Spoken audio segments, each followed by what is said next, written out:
আমরা 11 দলীয় জোট হতে যাচ্ছি, নির্বাচনী জোট।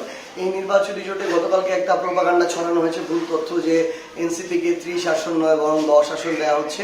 এনসিপি কিংবা আমাদের জোট জামায়াত কারোর সাথে এই ধরনের কোনো কথা হয়নি। কেউ নিশ্চয়ই উদ্দেশ্য প্রণোদিতভাবে এই প্রোপাগান্ডা ছড়িয়েছে নিজেদের ভিতরে অবিশ্বাস তৈরি করার জন্য। কিন্তু ইতিমধ্যেই এনসিপির পক্ষ থেকে এবং জামায়াত ইসলাম সহ জোটের পক্ষ থেকেও এটা কনফার্ম করা হয়েছে যে না, এটা একটা মিথ্যা তথ্য। 28 থেকে 30টি আসনের যে সমঝোতা, সেই সমঝোতা এনসিপির সাথে এই জোটের হচ্ছে। এবং আমরা মনে করি আমাদের নিজেদের ভিতরে ওই ধরনের বোঝাপড়া এবং কমিটমেন্ট আছে, এটা নিয়ে কোনো সমস্যা হবে না।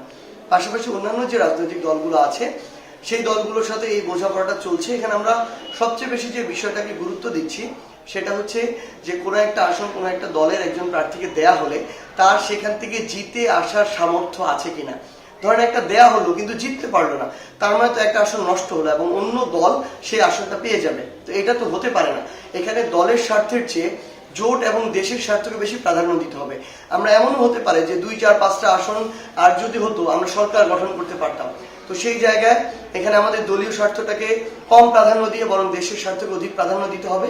আমরা মনে করি যে আমরা 11 দলীয় জোট একসাথে এই বোঝাপড়াটাকে সামনে রেখে আমরা খুব দ্রুত আমাদের এই ঘোষণাটা দিতে যাচ্ছি যে কোন আসনে কোন দলের কোন প্রার্থী থাকছে এবং কত কত আসনে এই জোটটা হচ্ছে।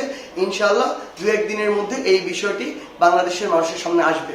আরেকটি বিষয় যেটা হচ্ছে যে জোটের সকল যে যারা রয়েছেন নেতাকর্মী বিভিন্ন আসনে, তারা সহযোগিতা করছেন কিনা।